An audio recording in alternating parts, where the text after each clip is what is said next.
We're on the same When I side. woke up this morning, I was feeling pretty dangerous. One about the past and one about the future. We're back.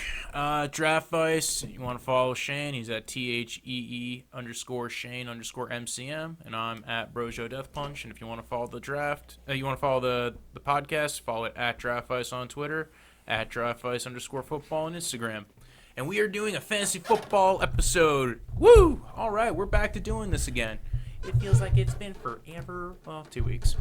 Anyway, so we're doing tight ends today, man.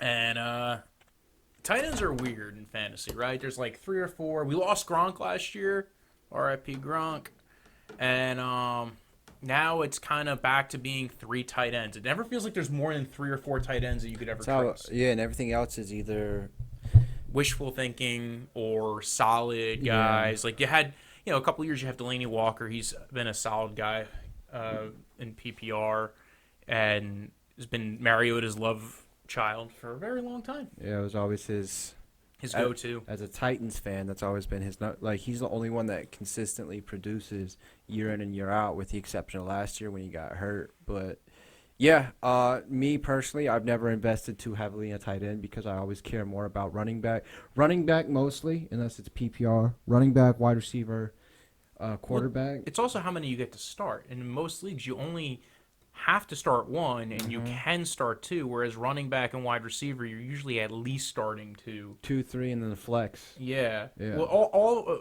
tight end, wide receiver, and running back can all be used in that flex spot. But again, I look at it as like it's 2 plus a potential 1, 2 or 3 plus a potential 1, and then 1 plus a potential 1. So tight end, no matter what, is the devalued position, essentially. Right. So I agree. I've never really heavily invested in tight end. The spot where I would take a tight end is if one of these guys is round 4, usually. That's hella early. Hold on. If you're it's getting these 3 guys. Yeah, if it's because that just it just like doesn't. I'm almost never getting Travis Kelce at this spot. No. And Travis Kelce's my tight end 1 right now, and he'll probably go end of the 2nd, early 3rd. Back when Gronk was around, Gronk was going 2nd, 3rd round. The reason why I say I would take one in the 4th round is if you're in the late 4th round, right? Like say you drafted early in the 3rd, when you get back to your spot in the 4th, it's usually the spot where the really good receivers, the really good running backs, depending on what you drafted earlier on, are usually gone, right? Okay, but it depends on the setup. So like in a 10-team draft, round 4. Oh, I usually think 12 teams, so that's... Yeah, I usually think 10. I don't like playing 12. But like so you don't have a tight end yet. Yeah. All right, it's round 4, so you probably already have either 2 running backs. So yeah, so if you're a 10-team league, I probably wouldn't even take a tight end until round 5. Yeah. So that's why we're kind of on different wavelengths there. I don't usually do too many leagues with less than 12. I don't like 12, man. I just don't. It creates that nice scarcity, and people have to really know what they're doing in 12-team leagues. And 18 league. Have you ever done an 18 league? Yeah, that's like playing like Super Bowl. Yeah. Like it's just like Super Bowl. Yeah. 10 is perfect to me because in 12 you have to depend on other people to be reliable to like week in and week out. A lot of guys just give up. But let's say you're sitting there round 4 and Dalvin Cook is there and Travis Kelce is there. Oh, I take Dalvin Cook. Yeah. Or like that's Joe because the Mixon value, especially because I look at Dalvin. And now when we do running back ranks, which I want to do next week, right? When you look at running back, I'm gonna tell you my strategy with running backs and receivers, which is running back. You want to get running backs who have the potential to be top 12 running backs, especially if you're even if you're getting them in the 3rd or 4th round. If you're spending one of your top 4 round picks on a running back, you want them to be guys who can hit and be top 5 running backs because their value is so much more than the running backs who are like lower rated running backs. So like if you get a top 5 running back, that's why I was taking Joe Mixon early in the 2nd. I was taking him in the 2nd round last year because even if his lowest he's a 12th best running back, but he has the potential to be a top 5 running back. Especially in with fantasy. his pass game utilization. Yeah. I always take, if I could have 3 really solid running backs and then a streamable tight end, I always go that route. Yeah. I've never had a really big name tight end unless I trade for him or something, but I never draft him high. I just don't. Yeah, no, I've never been big on I've missed out on tight ends, and usually I don't take tight end until like round 10 or 11. Like Yeah. I don't most of these guys I won't get. There's guys who I will list out, but like if these guys were in that right spot, you kind of have to sit there and go, okay. Travis Kelce, I think, is one of those guys who, if he was there, if I'm doing a 12-team league, I'd take him in the 4th round. If you're doing a 10-team league, I would probably take him in the 5th round. Because, and this was back, I had the same theory with Gronk. I think Gronk was, when you looked at Gronk when he was playing, he was still not better, like, total points for the season than, like, the 10th best receiver. So basically, he was worth player 26th. Like a lot of the years, like his best years, he was still just wide receiver or player 26 out of all the guys who aren't quarterbacks. Right. So he was worth a 3rd round pick. Guy like Kelsey's probably worth a 4th round pick. Might, if he's hitting and he's on his best year, yeah, he could be worth a 3rd round pick, but it's very rare for tight ends to be that. The only time, it's weird, man. There's always that one fuckhead who drafts Travis Kelce in round 4, and then everyone else is like, fuck, I need a tight end too. Let me take Ertz. And then the next time I'd be like, okay. And the next thing you know, like you see all these tight ends going, and you see all these wide receivers and running backs who are solid bench depth. Mm-hmm. But then when you come time to decide to pick a tight end, you're like, it's like the best one available is like fucking Jack Doyle. And you know what? Last year I made it through with Eric Ebron. Yeah, but he was a Pro Bowler. Yeah, but that came out of nowhere, and that's the thing with tight ends is that he was a top 5 tight end, but nobody thought he was going to be a top 5 tight end, and it took Jack Doyle getting hurt and barely playing last year for him to be such a highly valued tight end. See, I drafted Trey Burton late because I thought Trey Burton was going to be awesome, and he really wasn't. Yeah, he was high on. I didn't get Trey Burton in a single league, but I liked him going into the year because there was everybody did, and every fantasy podcast or magazine or article because you everybody read, was paying attention to what was being said around the teams, and I bought into is, it. Yeah, the problem is people buy into what gets said. That's why when I do my ranks, I do my initial ranks without hearing any of the stuff that's going on in camp. And I really try not to change it too much because your initial evaluation of talent and your initial evaluation of where they should be should be based off of basically their gameplay, like how they play. And that's why, like, how I gauge guys, how I want to go about them, it's not based off of, all right, I want to take this guy because he's going to be, I think he, everybody's been saying around camp, this guy's going to be number 1. Like, Trey Burton was last year with that. Year before it was Kobe Fleener 2 years ago. Like, when he went to New Orleans? Yeah, when he went to New Orleans, everybody wanted Kobe Fleener. Got to grab yourself some Kobe Fleener. And, like, Trey Burton went in, like, the 7th round in one of my leagues. That to me is really early. Yeah, he was. Oh yeah, for an unproven tight end. Yeah. Yeah. So my top 3 tight ends, and I don't think anybody's going to disagree. They shouldn't. Yeah, it's Kelce, Ertz, and Kittle, right? Yeah, regardless of format, that should be your top 3 tight ends. Yeah, and even if you change the order, those 3 guys are usually the guys you want to go for. If you were going to take a tight end early, if you're going in that 4th or 5th round corner flip, that's usually the spot where you take them. I can understand somebody who takes them higher up if you don't see the receiver you want, you don't see the running back you want in that area. The next 2 guys who I have are Henry and Walker for 2 various different reasons. Walker because he's been solid, but Walker, again, old, might not rebound back to where he was, but he's usually been a solid PPR guy, right? And I would take even Walker, in standard because he gets a lot of touchdowns. He gets a lot of red zone targets. Yeah, and Mariota loves him, and he's still got Mariota as his quarterback, and he still seems to be just the most solid guy there.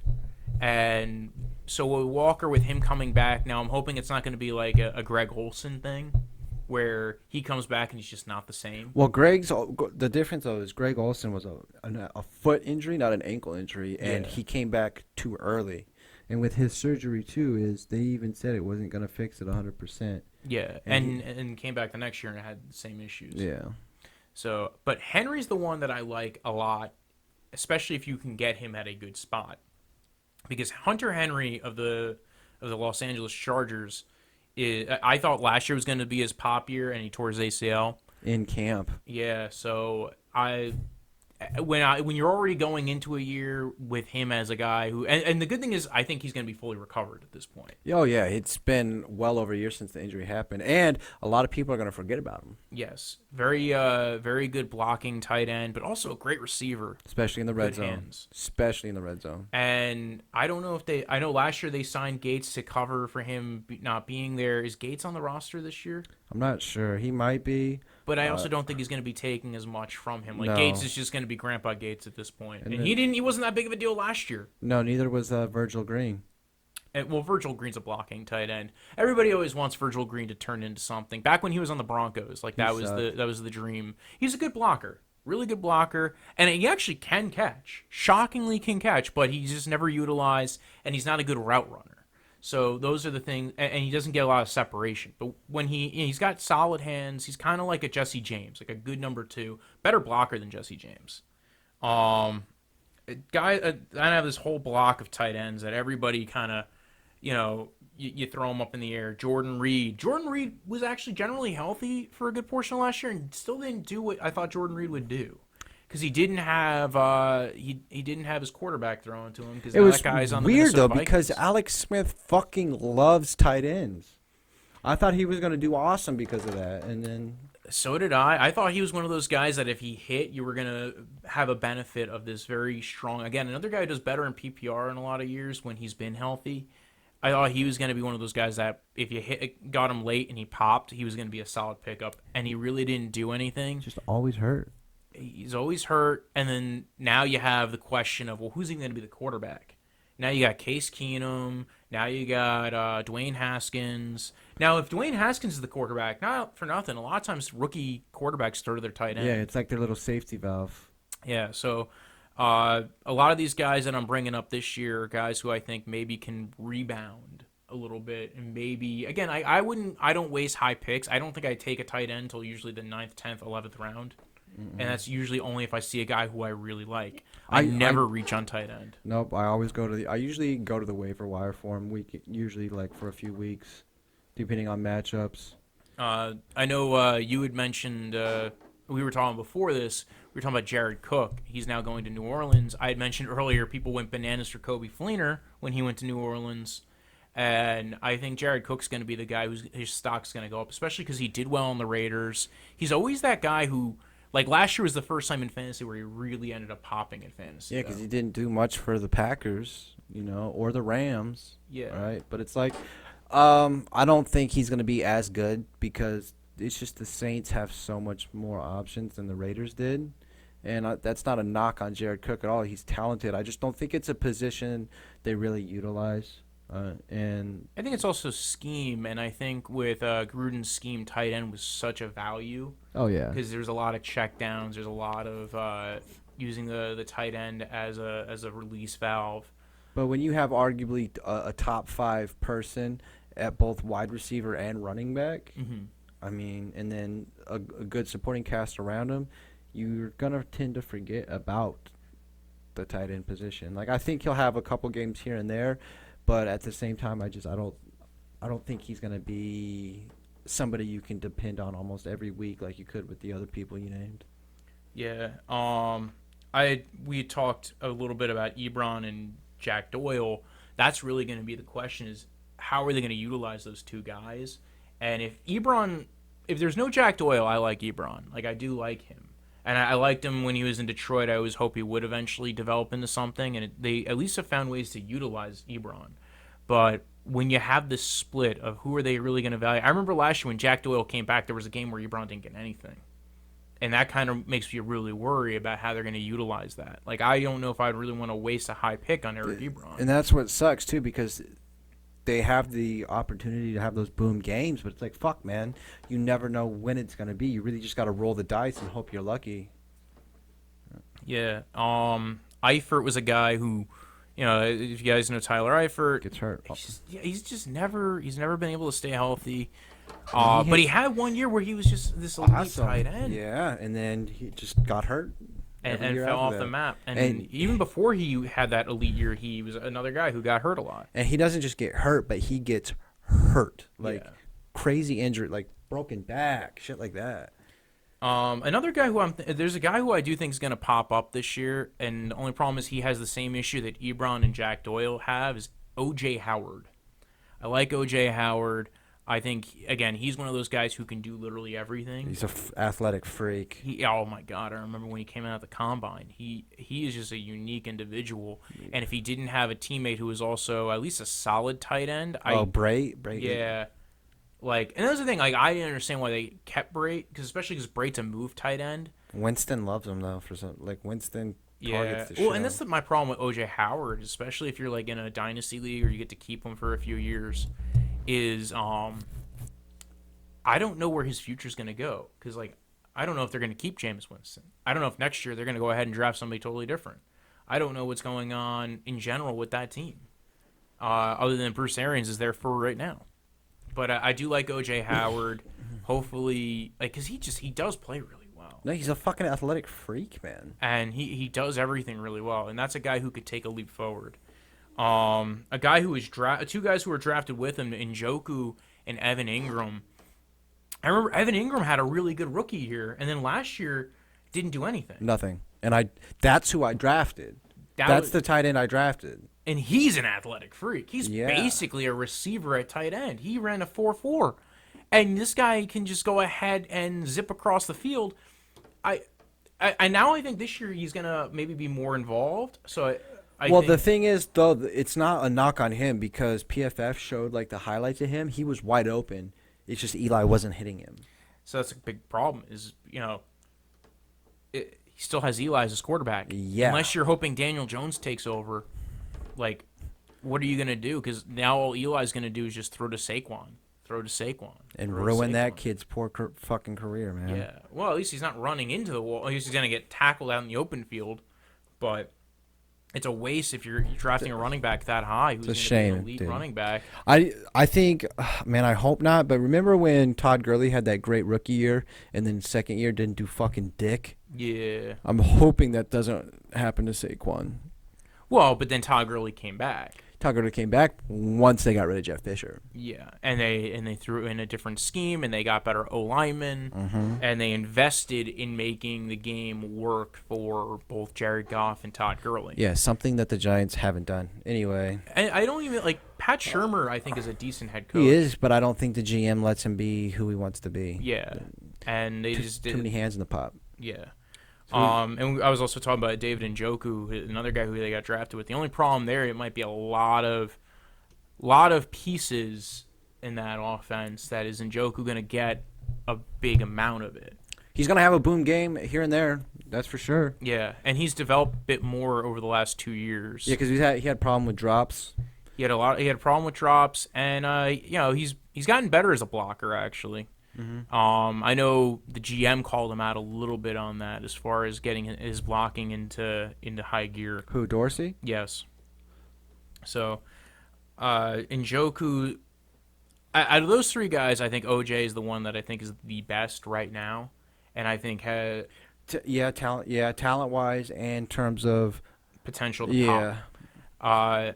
I think Baker's great, and I think Baker, if he wants to link up with Njoku, is going to be great. There's just so many pieces in that offense. Too many. Yeah. For fantasy purposes. Yeah. For fantasy, it's And I think the receivers are going to get way more love. Now, granted, all you need is for a guy to be a top 12 tight end is to get a couple of good games. it's a good problem to have. Yeah. In terms of real football, fantasy football though, bad problem. Yeah.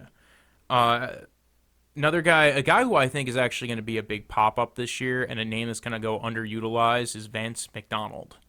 This is the tight Really? end who used to be on the San Francisco 49ers. See, I've been hearing that for like the last 3 years, and just every year he doesn't do But much. he did more last year than he's done in the past, and they don't have Jesse James. I've seen if he could stay healthy. Another thing we say about all these tight ends, I just think Vance McDonald's not going to cost you anything. Where did Jesse James go? Seattle? No, he went to Detroit. Okay, who drafted a tight end at 9, but okay. Yeah, get all the tight ends you can. They're going to basically be Baltimore Ravens / New England North. Where do you have your rookie tight end rankings? Because you have the 2 Iowa guys, and then you have the dude from Alabama that Minnesota took. Hayden Hurst. Well, if you're doing a redraft league, Hayden Hurst is not Hayden Hurst. that's the dude Baltimore took, right? That was the guy 2 years ago that Baltimore took. That's another question: is Baltimore with all the tight ends they take? Because they got Mark Andrews, him. Do they still have Max Bauer, or what the fuck his name is, from Minnesota? Oh, Max Williams. Is that what his name was? Yeah. Yeah, because they had 3 of them last year. Max Williams, I think, is gone now. I'm staying away from Baltimore tight ends. That's point blank, period. There's Austin Seferian-Jenkins, who's in New England now. Yeah, I was gonna ask you what you thought about that. Cause I think he's worth the flyer. he's an athletic They dude, always use tight ends. and he was good on the Jets. He was, dude. I had him when he was on the Jets. I had him as my tight end. That's another late round guy who I just grabbed, and he ended up being a solid player. He just had off the field and injury issues. Well, that was when he was in Tampa. Well, and he got injured last year with Yeah, when he went to Jacksonville. and he was doing very poorly on Jacksonville, but everybody on that offense was. Yeah, that was. Well, he got injured really early though too. Yeah, but even because Fournette didn't do dick because he got hurt, fucking. And they have Blake Bortles as their quarterback. Back Yeah. then. So, I like him. He's another late round flyer for me. I like ASJ, and I like what I saw when he was playing with McCown on the Jets. And the thing is, actually, who he reminds me, him and Eric Ebron. If you ever look at them, they look at they're the exact same player. Yeah, same. I think ASJ is a little bit better of a blocker, but overall, like they just look like the exact same player. What about Hooper? I never bought on that guy because every year he just never seems to do anything. If you look at the games where he does seemingly well, it's like these big boom plays. Yes, it's like two catches, 100 yards. Yeah, and a touchdown. Yeah. But the rookie tight ends though, I don't if the Broncos go with Flacco, I bet you that dude that they took. Noah Fant. I think he'll be good, man. I don't buy heavy on rookie tight ends, But and because the Flacco game transfers a lot harder for those guys. Yeah, but like just look at what Engram and Njoku did their rookie years though. Like I'm not saying Well, Njoku wasn't like a fantasy tight end his rookie year. but he had some games where he was though. Yeah. And I'm not saying Noah Fant's going to go out there and light up the scoreboard. What I'm saying is he's going to show enough where going into the season after that, people are going to be like, this is. Well, I think T.J. Hawkinson is the one out of that group. That's the Iowa tight end that's in Detroit. He will, I think, eventually be that kind of a guy. I think they're both going to be pretty good, to be honest. And I think if you're going to have if I'm going to guess which one's going to be a good rookie player, I'll go with T.J. Hawkinson over Noah Fant. But Flacco loves tight ends, man. He does, but I also and that dude's an athletic freak.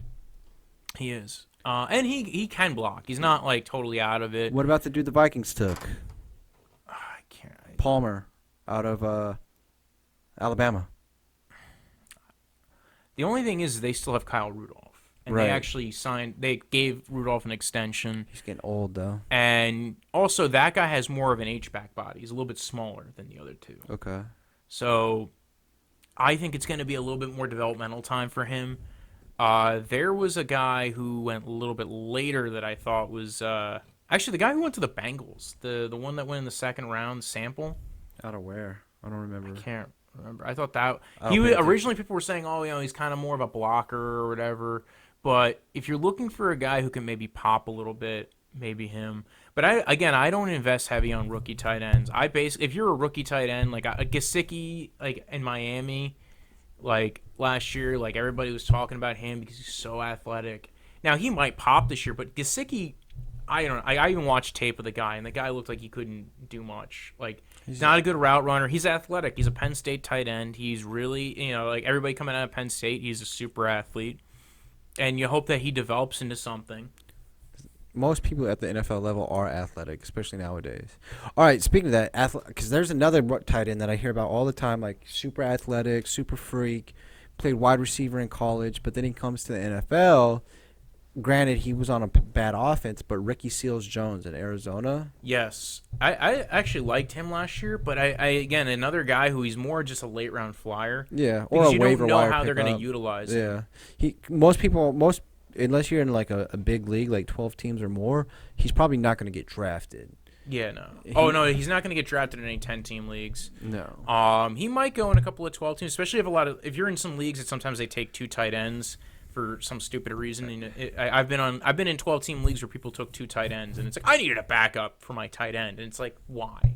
Yeah, he's a streamer.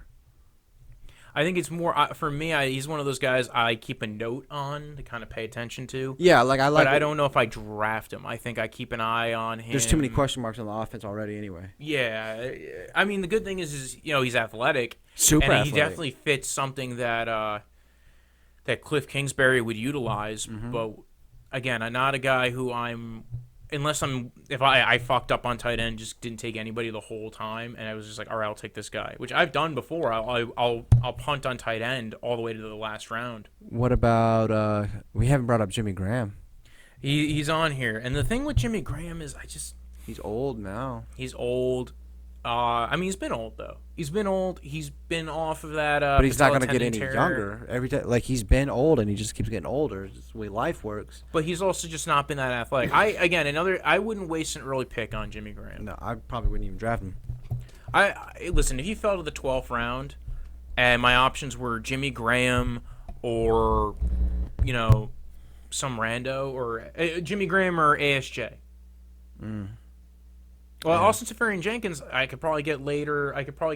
Depends on how, hype train goes in fantasy, right? Just pops up and everybody goes, oh, I got to take this guy. But assuming the ASJ doesn't hit the huge hype train, I'd take Jimmy Graham. What about Greg Olsen? We talked about him earlier, but mainly about his injuries. I at least wouldn't mind taking him, but I probably wouldn't want to take him before the double-digit rounds. Do you think anybody's going to take a chance on the other guy, Ian Thomas? Yeah, that's a guy who I want to keep an eye on, especially to see if they utilize him more, because he had a couple of pop-up games last year too, but he didn't, keep in mind last year he was a rookie. This might be the time where people go, all right, I'm going to keep an eye on this guy. I'm going to see if he's going to end up being something real. Because I liked him coming out of the draft. So another one who I want to bring up, and this was one that a lot of Jets fans will know, is Chris Herndon. And he had a couple of his last half of the season was pretty good. And he's been getting a lot of notes around Jets fans. Like, if you're a Jets fan, you know who Chris Herndon is. Yeah, and I still like he's going to get a lot of attention still, because in terms of wide receiver, they don't have anything. No, they have Robbie Anderson, who's a deep threat, and that's about it. And Quincy Newton was basically a tight end receiver. Yeah, he's slow, good route runner, but and then they picked up Jamison Crowder, who is fast, slot receiver, but he's playing the same role as Enunwa. Mm-hmm. So I like Herndon as one of the later round tight ends, and a guy who I might be taking in a lot of drafts, who might be on a lot of my teams, because and this is going to be another year where I take a Jets tight end and it's going to maybe pay off. Those are basically where I kind of sit on that list. It's basically 3 or 4 guys who I really like, a couple of guys who I think might pop, and then at that point, you have, I think basically the way I set my draft up with tight end is if I don't get one of the top 4 guys, I kind of like, all right, I'm willing to wait till I would take one of those top 4 guys in the 4th round, top 3 guys in like the 4th or 5th round, depending on what kind of league you're in. Henry, I'd be willing to take an 8th round or 7th round pick on Henry. Especially with that offense, yeah. You know what's like baffles me though? Walker would maybe be a 9th or 10th round pick for me. Yeah.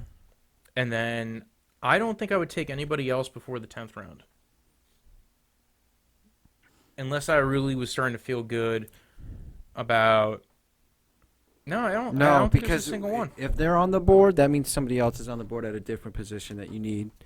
But this is what blows my mind. The Rams' offense is so potent and it's so pass-heavy.